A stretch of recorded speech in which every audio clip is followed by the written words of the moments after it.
The Treasure Seekers, Part 12. Read aloud permission given by Scholastic.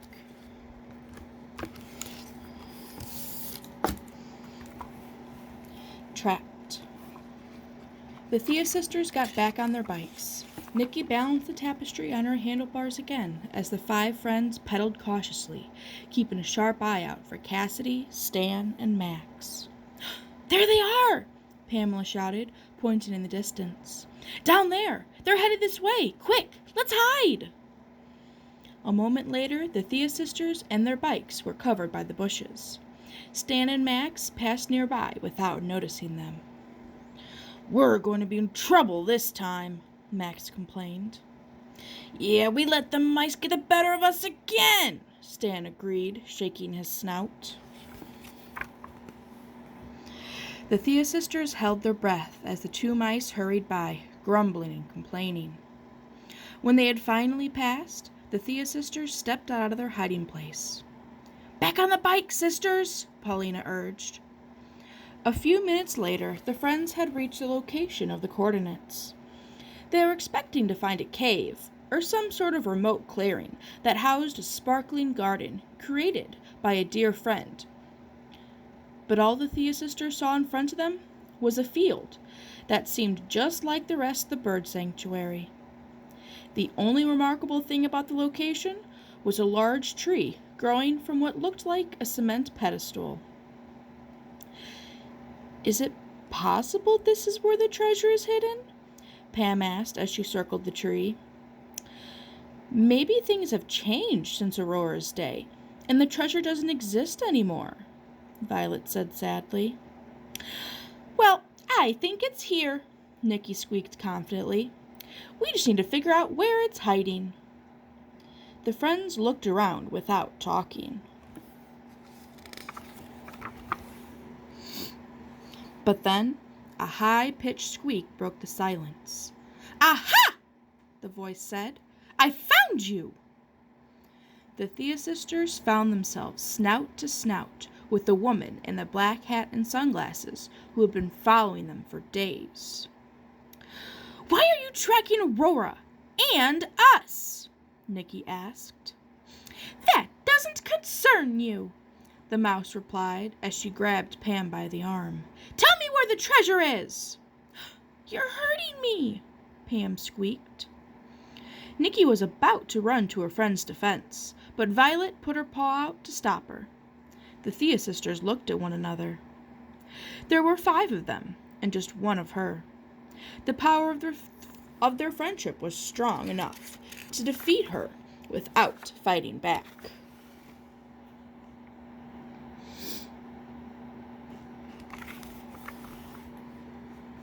Nikki formulated a plan in her mind, and she just needed to look at the others to get their agreement. The others trusted their friend. "It's here," Nikki said as she grabbed Pam by the arm, taking a few steps. "This is the place." "Here?" Cassidy replied, bewildered. "But there's nothing here." Nikki gave Colette a look, and her friend jumped in. "But it is," Colette squeaked. "It's right here." Violet suddenly understood Nikki's plan. "That's right," Violet added. "The treasure isn't buried. It's up high in those trees." Cassidy was so eager to find the treasure that she went ahead, lifting her gaze. She wasn't paying attention to where she was putting her paws. And a second later, she had tumbled down into the hole that had almost tripped up Paulina earlier. The earth was soft and eased the fall, but the hole was deep enough to keep Cassidy trapped there. Meanwhile, the Thea sisters raced back to the enormous tree in the clearing.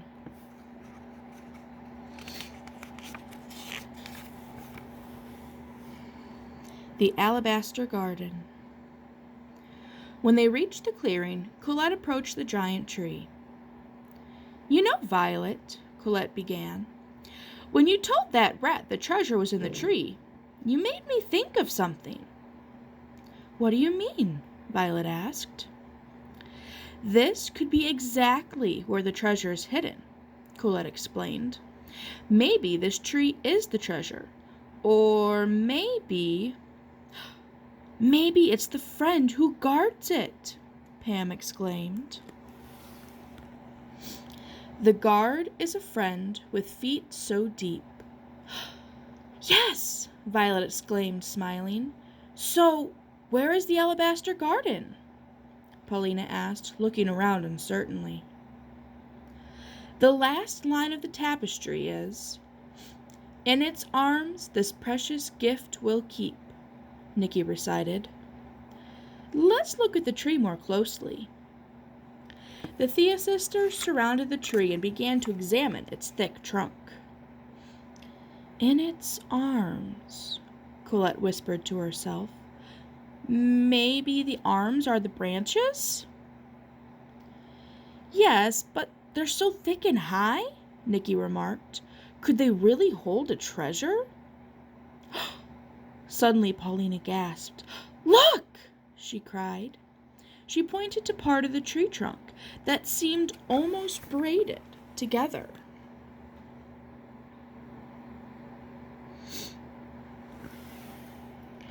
Right at her eye level, there looked like a wooden nest.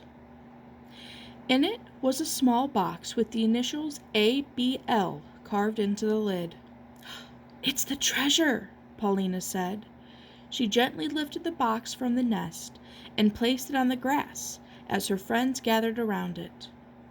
Paulina opened it to find a piece of paper with familiar paw writing. They picked up the paper and discovered an object underneath. For a moment, everything around them seemed to get quiet. The songs of numerous birds, the sounds of nearby animals, even the rustle of leaves in the trees had all stopped. The paper was a letter from Aurora, which the Thea sisters began to read. There was a small, elegant alabaster vial in the box, and it sparkled like a jewel. The top and the bottle were decorated with the carvings of many different flowers, symbols of strength and fragility. An inscription in golden letters on the bottom of the vial read, "The perfume of the earth." Here's the letter from Aurora.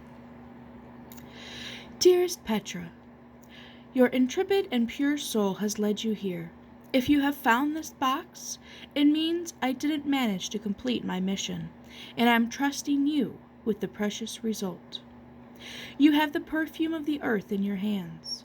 It is the essence of Montezuma Mazahal's handmaids, prepared for her with the most precious essence from their garden.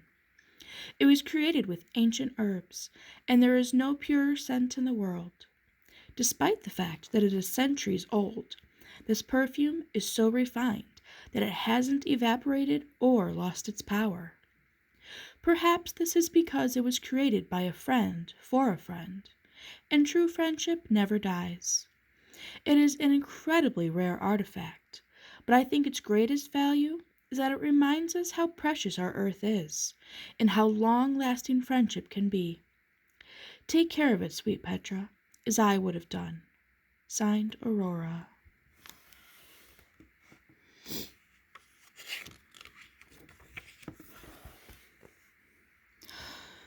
Wouldn't it be so wonderful to open the vial and find out what it smells like? Violet asked. Yes, we finally found the alabaster garden, Colette agreed. It isn't a garden after all, but a scent. I'm sure it's the most beautiful fragrance in the world. The Thea sisters looked at one another, and a feeling of understanding passed between them. Though all of them wanted to open the vial to smell the perfume, they knew in their hearts that they had to preserve the treasure just as they had found it. Luckily, a very faint, sweet scent wafted from the top of the vial, and the 5 friends closed their eyes and enjoyed the ancient fragrance for a moment. They were immediately surrounded by feelings of peace and harmony. At that moment, they understood the true worth of that small vial.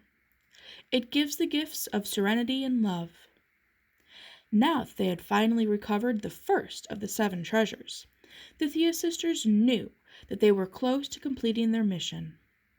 But first, they had to decide where to bring the treasure.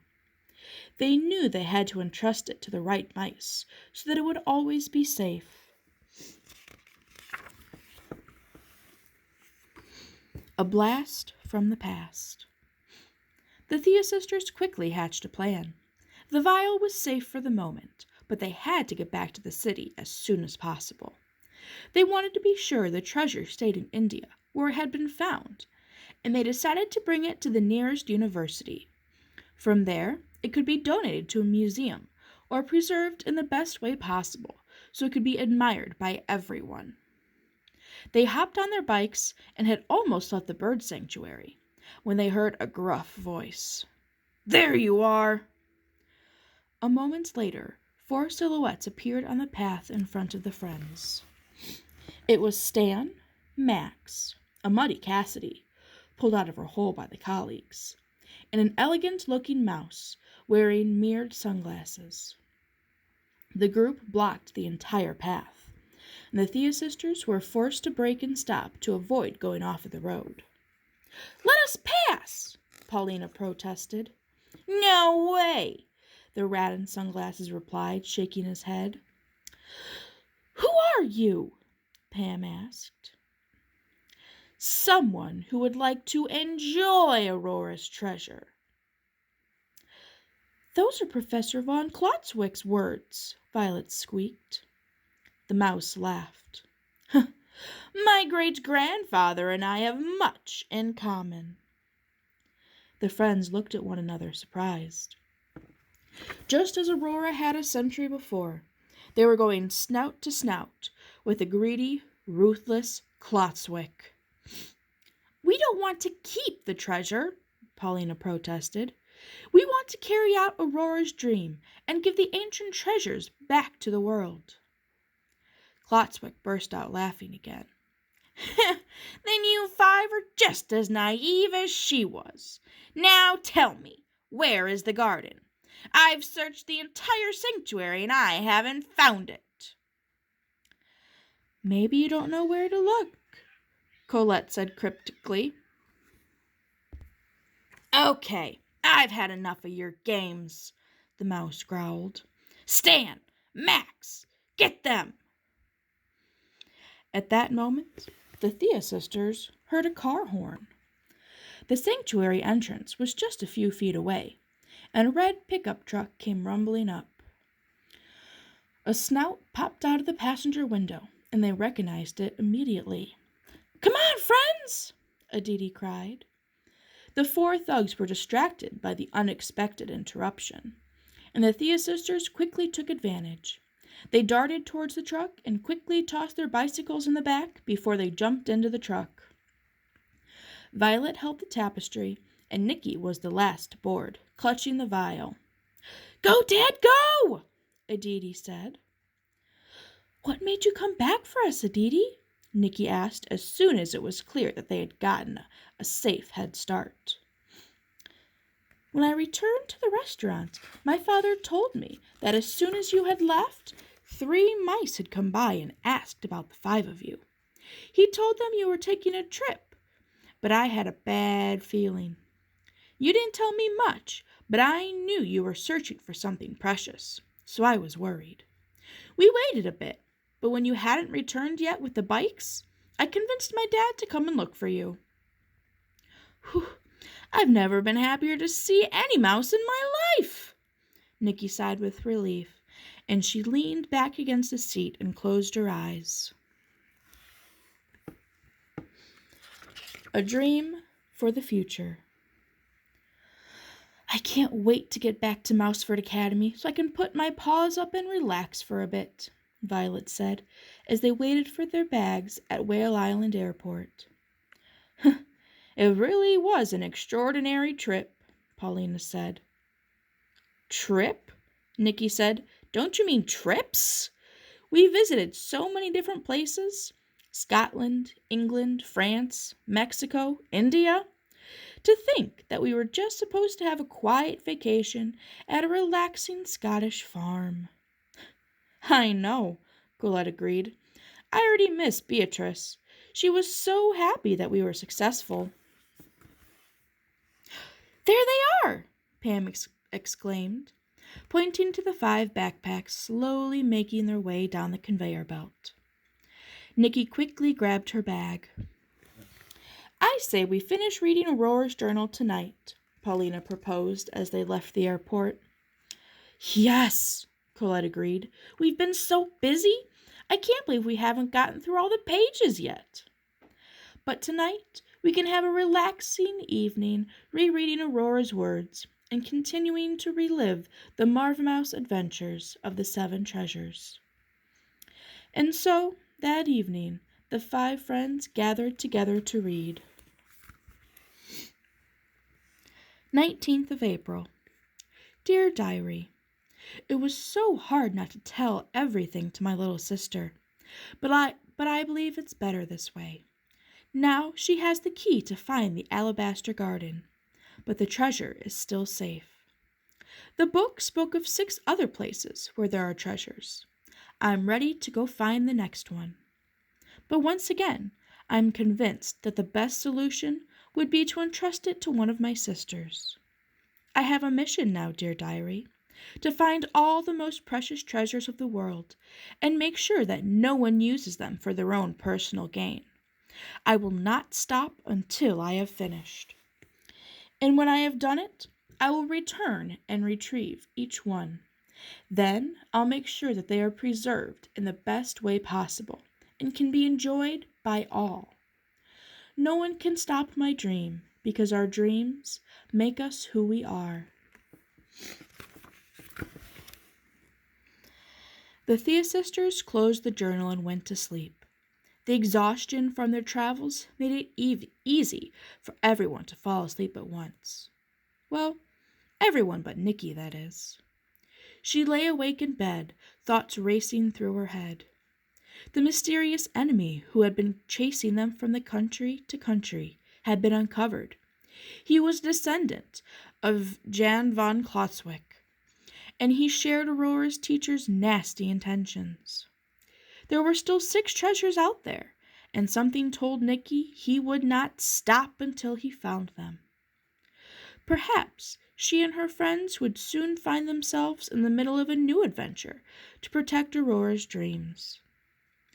As always, the Thea sisters would do it together, like true sisters. The end.